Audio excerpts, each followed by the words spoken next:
Et vous avez su indiquer que nous sommes dans une bataille au niveau de l'espace AES pour notre souveraineté. La souveraineté économique, la souveraineté politique, la souveraineté culturelle et la souveraineté sécuritaire.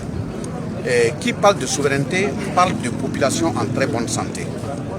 Et une population en très bonne santé pour le développement, c'est une population qui est très bien nourrie. Vous savez très bien que l'aliment constitue le premier médicament corporel.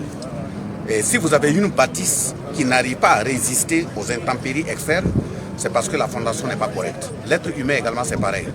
Si l'alimentaire est désaxé, il est tout à fait clair qu'il sera exposé à toute forme de maladie où nous n'allons pas avoir une population saine. Et qui n'a pas de population saine, on ne peut pas parler de développement parce qu'il n'y aura pas de production. De ce point de vue, je pense que l'orientation qui a été donnée par le chef de l'État en disant de mettre l'accent sur la production de ce que nous consommons et consommer ce que nous produisons, ça veut tout dire. Parce que si vous n'avez pas votre souveraineté alimentaire en main, vous n'avez pas votre souveraineté sanitaire en main, vous n'avez pas de population. Si vous consommez des choses dont vous ne connaissez pas la provenance, dont vous ne connaissez pas les conditions de production, vous êtes permanemment exposé à tout. Et de ce point de vue, nous tenons à féliciter et à encourager l'ensemble des acteurs qui sont engagés dans l'ensemble de ces filières pour permettre d'avoir cette souveraineté alimentaire. Je pense qu'un appel judicieux également est lancé aux autorités de faire en sorte à les accompagner afin qu'ils aient les moyens nécessaires de production.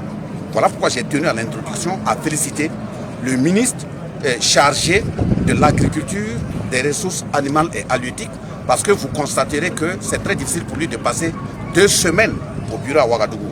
Il est permanemment sur le terrain pour porter la voix de l'État. Et nous tenons aussi à invoquer les membres des ancêtres, à leur disant notre reconnaissance, parce que depuis l'instauration aussi de la journée du 15 mai, vous voyez, c'est vrai, les machines rentrent, mais la pluie ne dépend pas forcément de nous. Heureusement que les ancêtres aussi nous écoutent, on verse un peu d'eau.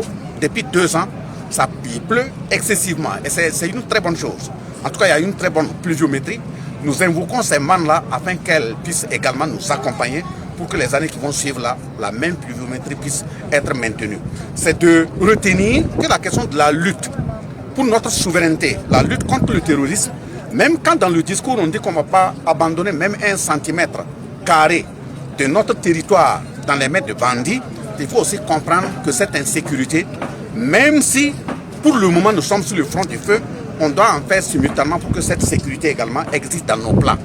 Vous pouvez sortir avec votre propre argent, aller payer un produit dont vous ne connaissez pas l'origine, que vous le vouliez ou pas, c'est du terrorisme que vous allez empocher, parce que sa consommation va aller déclencher soit un cancer, soit des problèmes rénaux, ou bien en tout cas des problèmes respiratoires. Donc il faut qu'on sache ce que nous consommons.